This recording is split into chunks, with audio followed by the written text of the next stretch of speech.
Brasília, Distrito Federal, janeiro de 2005. Antes de mais nada, gostaria de parabenizá-los pelos excelentes artigos, inclusive a seção Perguntas e Respostas, que considero sensacional e até mesmo hilariante em algumas respostas dadas. Bem, apesar de não ser católico e nem protestante, tento ser cristão. Digo tento ser porque, dentro das minhas limitações culturais, filosóficas, doutrinárias, ser cristão é muito difícil, pois perdoar 70 vezes 7 vezes, dar a outra face e não desejar ao próximo aquilo que não desejamos para nós, só para citar alguns princípios cristãos, é realmente penoso. Mas mesmo assim tento, pois reconheço que o cristianismo coloca nas mãos do homem a responsabilidade pelos seus atos, e eu acredito nisso, gosto disso. Então eu continuo tentando. Procuro ter estes princípios sempre em mente e me esforçando para olhar o meu semelhante como meu companheiro de caminhada e não como um inimigo. Bem, mas vamos ao que interessa.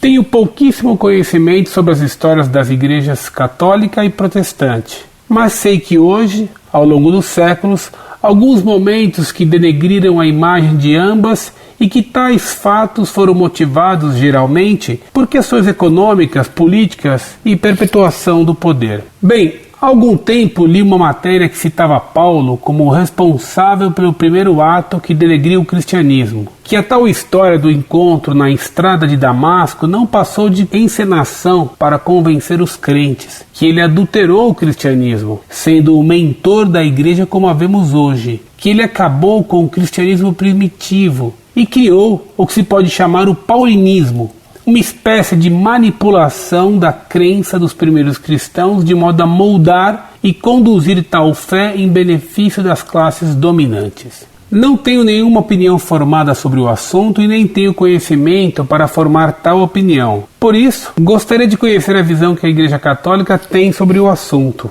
Quero deixar bem claro que não quero ofender e nem denegrir a imagem da Igreja. Apenas gostaria de saber mais sobre o assunto. Não procurei obter tal informação de alguém ligado à Igreja Protestante, porque, se ser cristão já é difícil, para manter contato com os protestantes tem que se ser santo e ter um elevadíssimo grau de tolerância e paciência, coisa que definitivamente não tenho.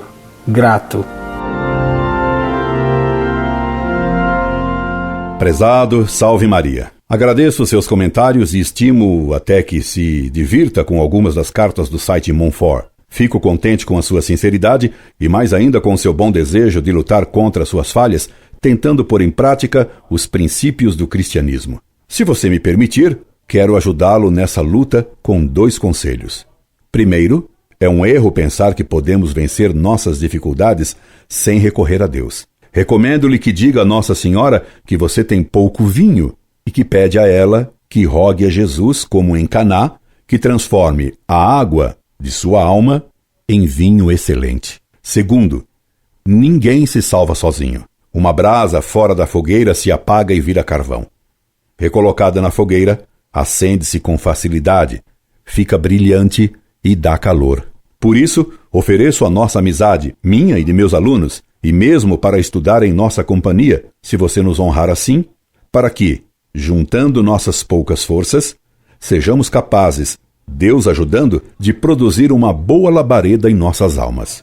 Quanto ao que você me pergunta de São Paulo, é fácil responder-lhe. Se recusa o que diz a Escritura Sagrada, quando ele conta o milagre da conversão de São Paulo, seu padroeiro, dever-se-ia então recusar a Bíblia enquanto tal, pois que, se ela mentiu num ponto, ela não é de Deus. Logicamente, se deveria recusar toda a Escritura.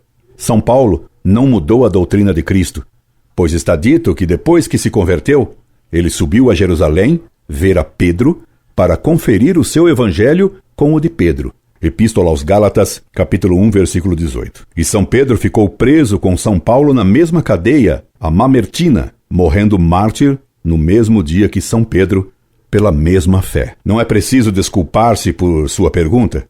Sua boa intenção transparece a cada linha de sua carta. Incorde Jesus Semper, e bem contente por sua missiva, Orlando Fedeli.